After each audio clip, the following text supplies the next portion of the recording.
Just first to give a plug to Maths Week. Maths Week is happening all around the country in October.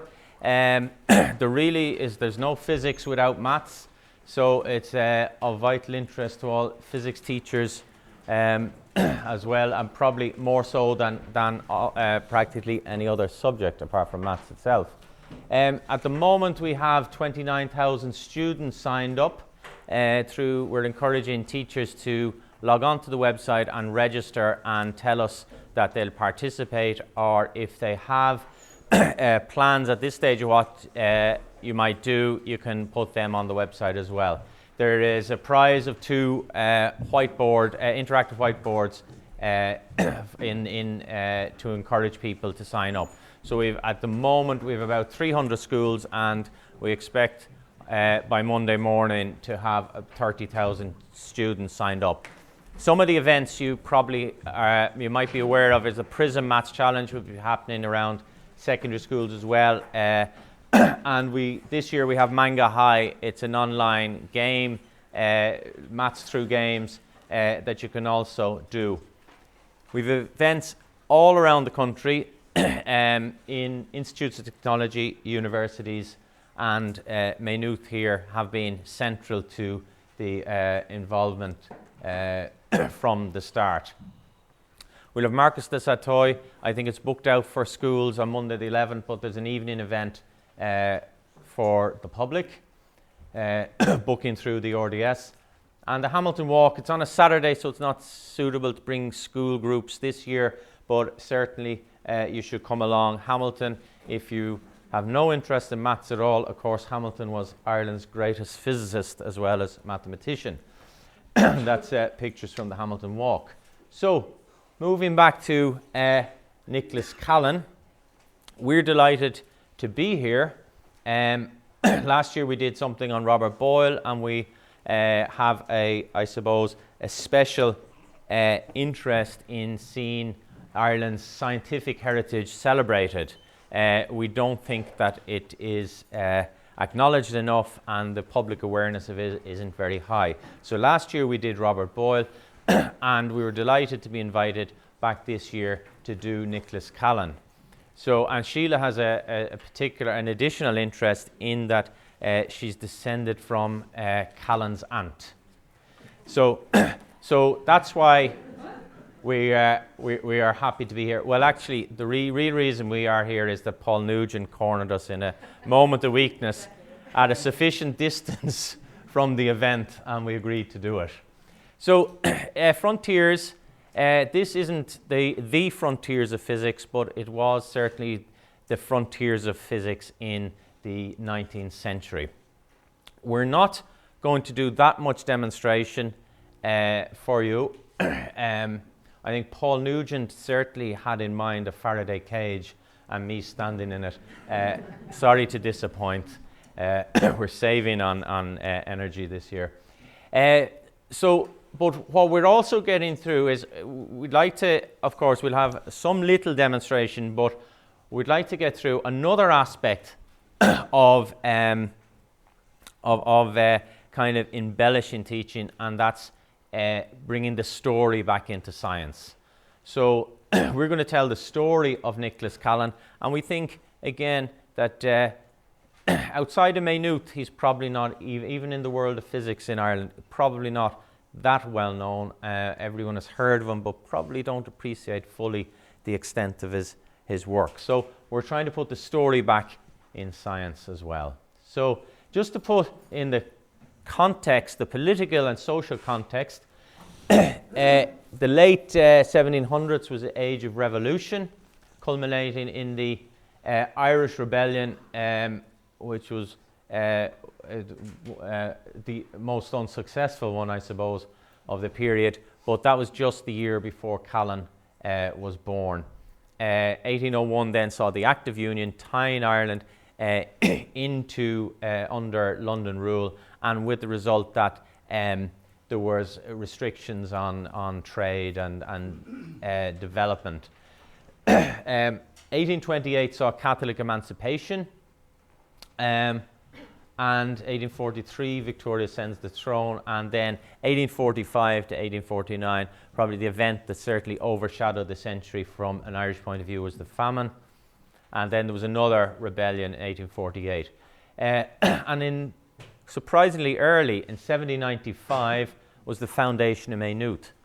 The authorities felt it was much better to have Catholic priests trained here under their watchful eye than being trained in seditious and dangerous countries like Spain, Italy, and of course France. So now, in terms of the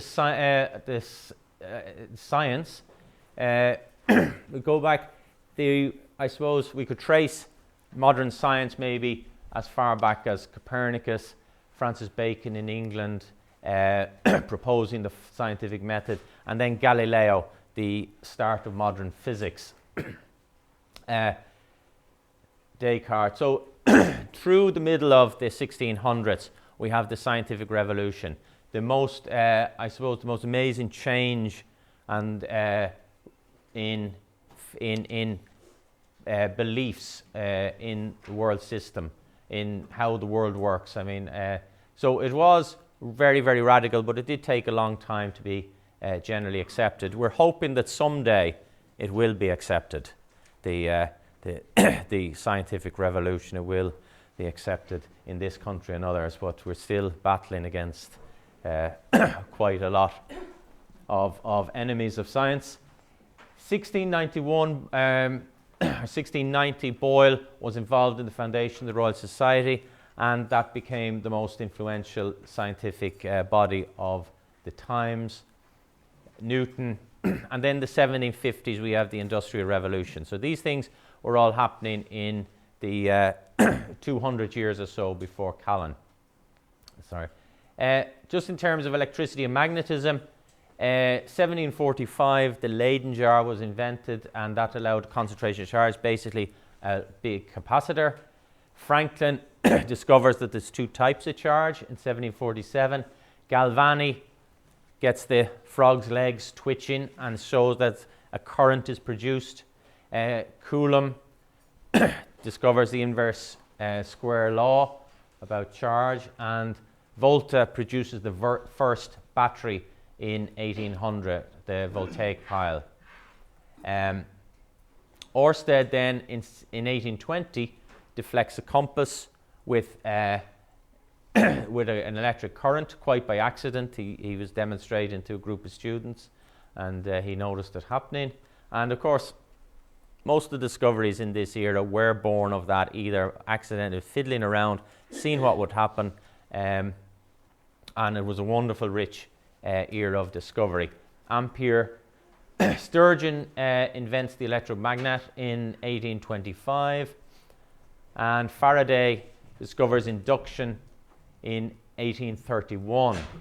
And then, as the Americans would remind us very quickly, Henry discovered it independently in the working in the States, and he also was the first to, but Faraday had reported it first, and but Henry had discovered self-inductance, and we'll do more about that in a minute. So, well, Nicolas Callan was born on the 20th of December 1799. As Eoin said, that I am descendant of, my great-grandmother was Marianne Callan, and I've lots of relations and cousins still up around Darver, where Nicolas Callan was born. He was one of a family of 7. He was the third youngest. His family were quite well off. They were a family of farmers, merchants, millers, which was quite useful, because when Nicolas Callan started doing his research in Maynooth, it was largely funded through money from his family. His initial schooling was in an academy in Dundalk, which was run by a Presbyterian minister. The minister was a member of the RIA and was very well known for his teachings in Latin and Greek. But when Nicolas was 13, both his father and his older brother died, and he was quite fortunate in that the parish priest of Darver took a great interest in him and organised that he'd go to a seminary in Navan to continue his schooling, and then he went on to Maynooth when he was 17. When he went to Maynooth, he brought with him a knife, a silver fork, 6 napkins, and a glass tumbler. And everybody going to Maynooth at the time had to bring that with them, which was quite similar to what students are bringing today. His student life, again, was fairly typical of students today.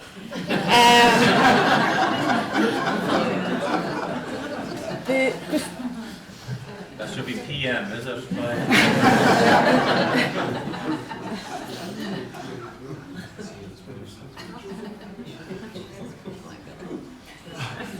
This was the timetable that Nicolas Callan developed for himself. The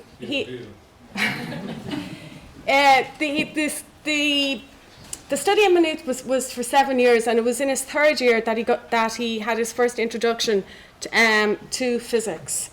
When he was in his 3rd year, he was elected to what was called the Dunboyne Institute, which was where students could take advanced studies, and it was regarded as being the equivalent of studying abroad. When he finished his study in Maynooth, he was recognised as being quite bright, so he was chosen to study in Rome and to study at the University of Sapienza in Rome. And one of his duties there was to work to re-establish the Irish College in Rome. This is the site of where he himself and Father Blake re-established the Irish College. When he had finished his PhD, which he conducted in Rome, he'd become aware of the work of Galvani and Volta, and the chair of natural philosophy at the time was Denver, who retired back to Armagh, and he advised, or he tried to persuade Nicolas Callan to apply for the job, or for the chair of natural and experimental philosophy. He was the only candidate for the job, but Maynooth had brought in a requirement that all professors had to undergo a public examination, which lasted 4 days. So he got the job, and he started building up the physics laboratories and physics in Maynooth. I think I don't know if they still have the 4-day public examination, but it sounds like a good idea. I mean, it's interesting to think that there was a chair of natural and experimental philosophy here right back 200 years ago. So they certainly, the church didn't have anything to fear from science, and they didn't see that it was a dangerous occupation. His scientific work, his big contributions were in terms of batteries, electromagnets, the induction coil, galvanization, and he did some work in motors and dynamos. Now, in terms of his impact on science, probably his induction coil does stand above the rest, and he does have priority in the invention. But nevertheless, he did some very interesting work in the other areas. So now, to work with electricity, you must first have electricity. And at the time, in the late 18th century, in that most of the work on electricity was done with the Leyden jars, with static electricity. You build up static electricity to give yourself get a good charge, and then you do your experiments. And then, so it was about 1800 when Volta produced the first battery. So, and then batteries developed quickly. So the first batteries were a frog's legs and 2 dissimilar metals. And then Volta took discs of copper and zinc, and he put wet paper between them, and then that was finally developed into brine, and then experiments with different sorts of metals. Callan, there's our Leyden jar. It was a glass jar covered in foil on the inside and outside, so it was a capacitor. Galvani, there's his frog's eggs. Now, Volta had been working about 10 years on cells, and then finally produced his battery, his zinc and copper discs. So the simple cell, we had one. It's back in Waterford, sitting on a table, waiting to go, wondering why it's been left behind. But you all know the simple cell, so a copper and a zinc plate put in whether brine or acid or whatever. We had a mixture of acids. So that was the simple cell. It was just a development of Volta system. It was just a more elaborate version. So batteries became better and better and better. And this is one from the museum here. Now I might say that we don't really have to demonstrate things or even show you pictures, because you're going to see the real thing later on in the museum. And it's terrific that Maynooth has such a collection and have preserved them. Now, God knows what was lost over the years, but there's still a brilliant collection there. So this is the Wollaston battery, which was one of the leading batteries at the time. And you can see there's it's a ceramic container. On the far side, you see the rest of it, and the plates will be put in the ceramic container so that they couldn't touch each other. Now, Callan got working on batteries, and I suppose necessity was the mother of invention to a certain extent. He was in Maynooth. Most of this work was in London or on the continent somewhere. So you'd have to buy them there. Why not just get this stuff, start building them yourself? While you're doing that, of course, you're going to see potential for improvement. So in 1836, his battery, copper and zinc, 14 meters squared of electrodes, 100 litres of sulfuric acid and 20 cells. And he had an ingenious system of switching them, and he could run them in series or parallel. So this is Maynooth, 1830s. This sort of work, this development is happening here. Now, he had a novel system of testing. We generally use something boring like this. Callan had a novel system of testing, and he was very much into, very, very progressive. He's very much into involving students in his work and his demonstrations. So he got students up, and do you think that was stronger than the last shock? And that's how he judged the strength. After 14 cells, one of the students, he was suffering the ill effects for several days. And Callan bemoaned the fact that he couldn't induce any student or anybody here to take a shock of greater than 14 cells. So that was a practical restriction on his experimental work. But he continued with these novel ways. He got around this a bit. So this is the development Callan came up with. Instead of putting it in, a ceramic vessel or another vessel to hold it, he put it in a cast iron pot. Cast iron pot became one of the electrodes. He put in a zinc plate, and to stop the plate touching the cast iron, he put in a porous pot. So the acid then could get through and have intimate contact with both electrodes. He used a combination of sulfuric and nitric acid, and he found that most effective. A lot of the work was going in the direction of platinum and that, which was very expensive. So Callan here had quite a cheap and a very, very good battery. In 1848, he had 577 cells assembled here in Maynooth. Here in Maynooth, over 150 years ago, the largest electrical supply in the world was living and breathing and electrocuting students. So he was able to do phenomenal work here. Very, very much in physical isolation, but he was in contact with the outer world. That developed over 1,000 volts, that battery, so very, very impressive. Now, he didn't just, as I say, he was in physical isolation.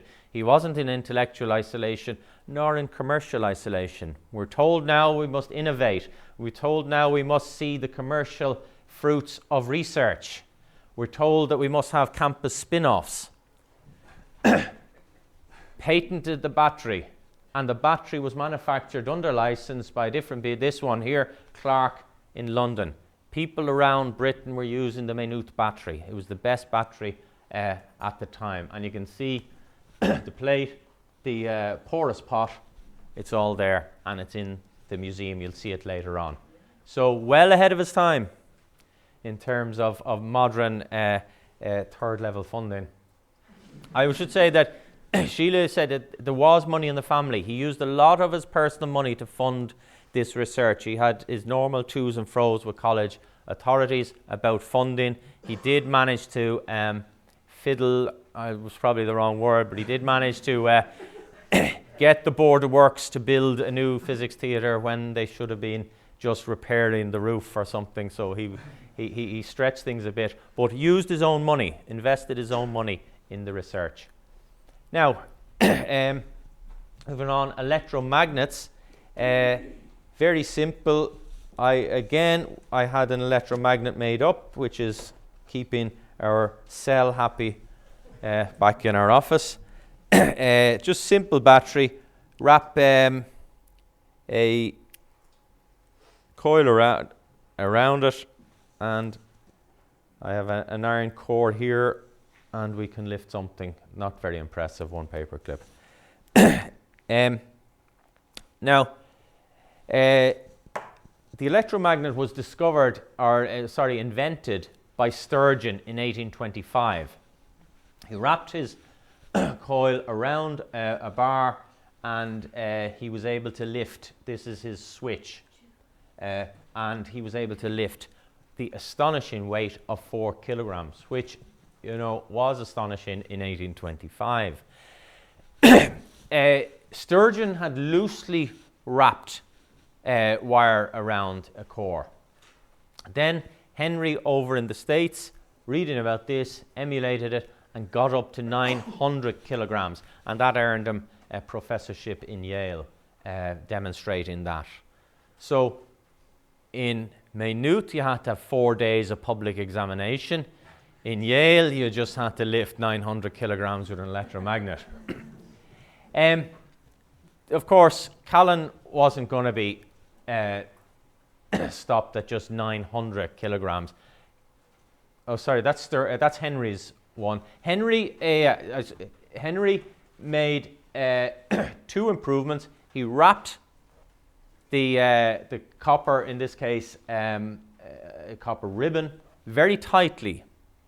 Sturgeon's one was quite loose, not many turns, and he insulated it, supposedly with his wife's petticoats, tore them up. She may not have been, she probably wasn't acknowledged in the paper either. So that was Henry's electromagnet, and Callan, 2,000 kilograms. Okay, again in Maynooth, some years later, and that's his, you'll see that as well over in the museum. Callan, of course, wasn't going to stop there with a mere 2 tons. In 1860, he was reported in Encyclopedia Britannica as lifting 19 tons, so 20,000 kilograms approximately. So again, all here in Maynooth. Yeah, now could I have a volunteer from the audience? Yeah, you're a volunteer. Yeah. Oh, you're on crutches. Okay. Somebody who's not on crutches yet. Someone elderly. Oh, no, I have a young man coming down from the back.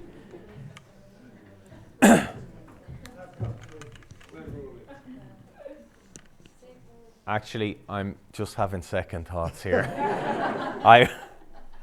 This is I think it's about 30 or 40 euros this one costs, and this is from Shaw's, and it's just electromagnet, switches on here, and Callan got his students to pull. Just let me get my finger out there. Pull, and then he used to do a little trick. He used to switch it off, and the students would go flying. But as I said, I was getting second thoughts here, what with the lighting and everything.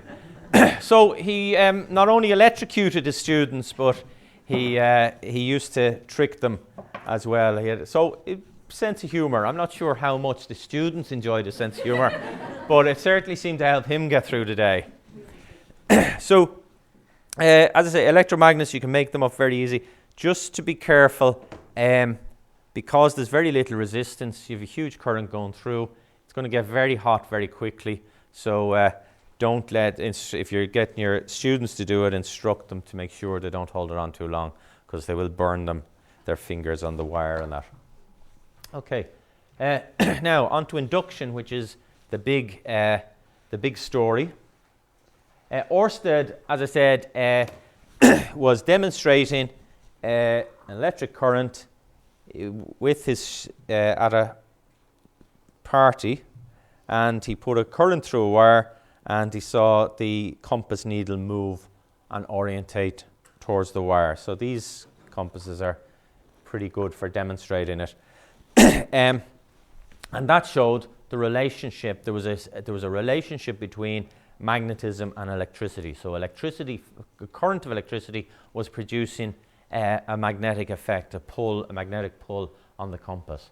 Faraday did some experiments in 1920 and 21 on it, and then he published without citing Davy, his boss, and he was put on chemistry for 10 years, which was a horrible fate for anyone. So he did get in the late 1820s back on electricity, and he discovered mutual induction. And sorry, that's the wrong one. That was Henry's self-induction.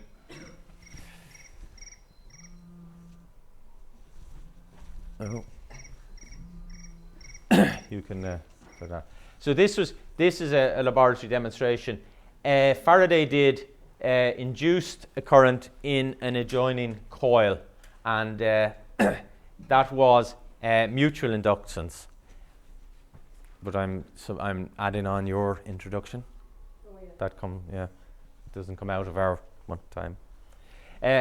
So just to go back to Henry had a band of copper again, and he discovered mutual induction as well, but didn't publish in time.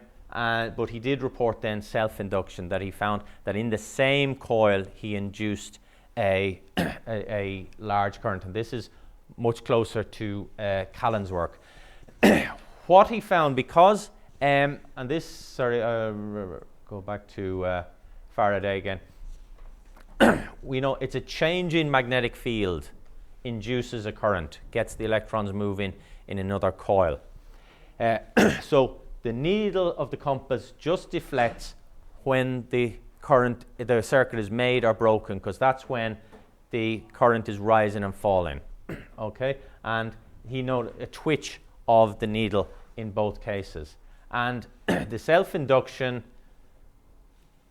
he found that the electricity can induce, a changing current can induce, because it produces a magnetic field, it can induce a current in the same coil. So when you're turning on and off the same coil, he found that he could generate a shock, and he did that on his assistant. So Callan then, by 1836, he invented the induction coil, which is separate. They discovered the principle of induction, and he invented the coil. And this is one of his coils. And just this was Henry's. That's the copper tape. And when he made him broke the contact. In fact, he rubbed it along a file to get it made and to make him break it very fast. And his assistant was here, one in each hand, getting the shocks. That's the one we saw the picture of. He was able to attach it to different terminals and test what different lengths are. So quite good investigation. And that's that one there. Now, Callan's induction coil. You will see them. This was his first one, his first design. It was the two coils were electric. They weren't separate. They were electrically connected.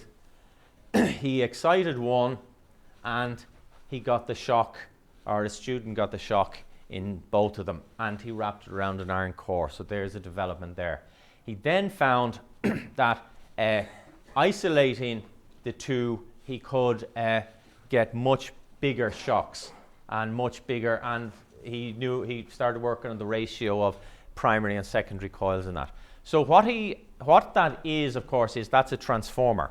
In terms of, because they had only DC current working from batteries, it only worked when the circuit was made or broken, where you had a rise or fall, and that induced a very, very large voltage in the secondary. So this is practically the same as a transformer. Once you put an AC current on this, you get a transformed AC current out. So it was a good while before AC current came along, so that it could be used in that way.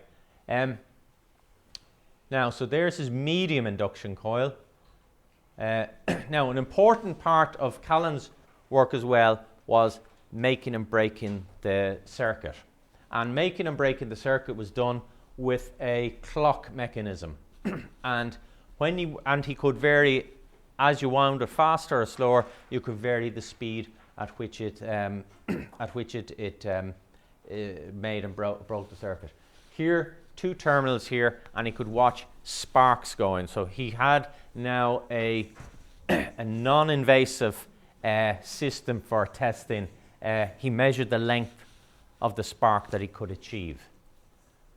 Here is his mechanism. As you wind this rocks back and forward, and these are cups of mercury.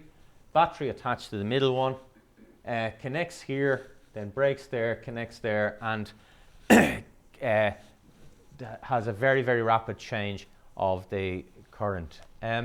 This is his great induction coil. Could produce, I think it is about 600,000 volts. It's thought. You can find that out anyway in the museum, and it produced 15-inch sparks. So phenomenal, and needless to say, it was the biggest one in the world. Now, Callan wasn't doing this all on his own and being unnoticed and unrecognized. He built these coils and he sent them to the Royal Society. He sent them to Sturgeon. He sent them to people like that around the world, which was rather generous of him, of course. Should be said as well that he didn't go and ring up Shaw's or whatever and order a few miles of copper wire or iron wire. The village blacksmith here, Brodie, made all the equipment with him and for him. And he had to draw the wire here themselves. They had to draw the wire and insulate it with beeswax and what was the gutta percha and beeswax and that. So laborious work, and very generous of him to send them around the world. Even as far as the missions to India, he sent coils. So they could be still over there. Now, we'll just quickly show it to you. This is one we stole last time we were in it. This is a tiddler now compared to Callan's coil. I'm going to just turn down the lights so we can see it a bit.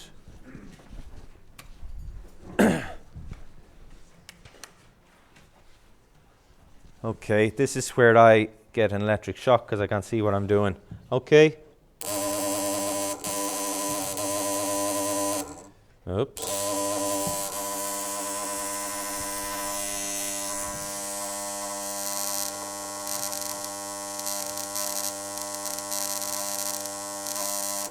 Now, there's a whole load of different ramifications from this. Now you can, in this one here, we can vary the speed of it. And this is the same. This is a solenoid, like breaking the connection, just like an electric bell. but Callan's one was clockwork. I have to. Okay, now that's noisy, but if we had a radio here, and we have one in Waterford, and we turned it on and left it, that would pick up the signal. So this was a building block for radio communication. Okay. His other scientific works, he patented the process of galvanization. He developed an electric motor. He wasn't the first to develop an electric motor. Faraday was in 1820. But he ran his motor backwards, or he turned the motor and noticed sparks, and he did publish this. And that was possibly the first dynamo, but it wasn't for another, 20 or 30 years that the dynamo was invented. Now, quickly on his... Not only did he do his physics research, for a few years he actually stopped doing research completely. And there are a few stories as to why he did that. One is that he was at Mass one day and he realised that he was drawing out the circuits of his induction coil on the altar. And he thought he'd better go and confess this. So he went to confession, and the priest there told him that he shouldn't be wasting his time on science, and he should spend his time translating the works of Saint Alphonsus de Liguori, and he should be distributing this to the poor. So he did.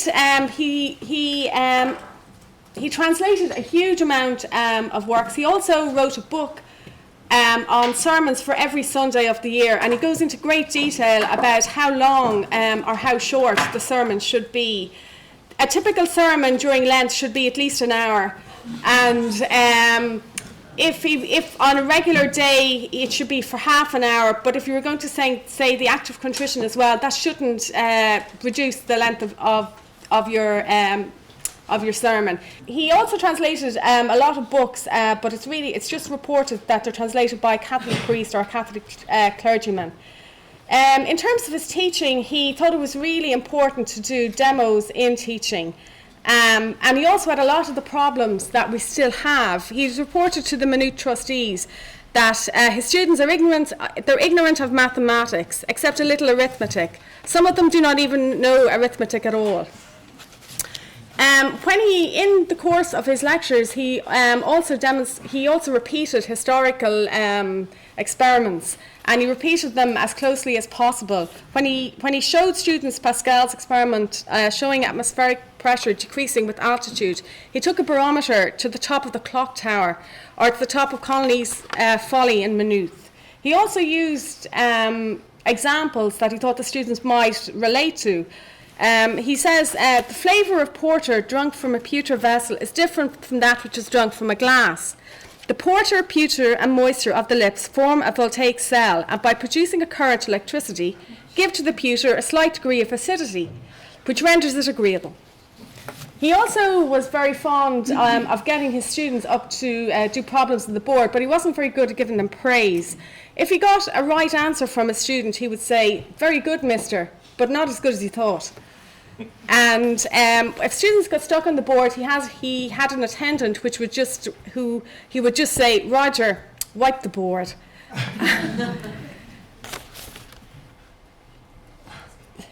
He also did a lot of work for the missions. Maynooth had just set up missions to India at the time when Callan stopped his research in physics. At the time of the famine, he gave all of his money that he had got from being a professor in Maynooth to the poor. Primarily it was given to the poor in the west of Ireland, because Maynooth didn't do so badly in the time of the famine. He also gave a lot of money to the Presentation Convent in Maynooth to keep it going over the years. He died in January 1864, having a stroke, and for 40 years his grave was left unmarked. It was 40 years later that MacRory, who was cardinal then, erected the cross to Callan. Callan is buried in the cemetery in Maynooth. So the question of his legacy, I mean, we can talk about you know, that he has precedence on the induction coil and maybe some other things. But that's, you know, if he didn't invent the induction coil, possibly somebody else would, you know, reasonably soon. So I don't think we should, in terms of the history of science, I don't think we should get too nationalistic about it and say, you know, I think what we should do, though, is we should acknowledge his genius, acknowledge the wonderful work he did, and celebrate it publicly. So the starting point for that, of course, is in the classroom when you're talking about physics. Now, some of the certainly a lot of stuff around the battery and that, a lot of the stories could be told and they would be remembered. I don't think many people forget about him electrocuting students, one of which was meant to be the future Archbishop of Dublin, was a Walsh, or somebody that he knocked unconscious. I think they bought a galvanometer after that.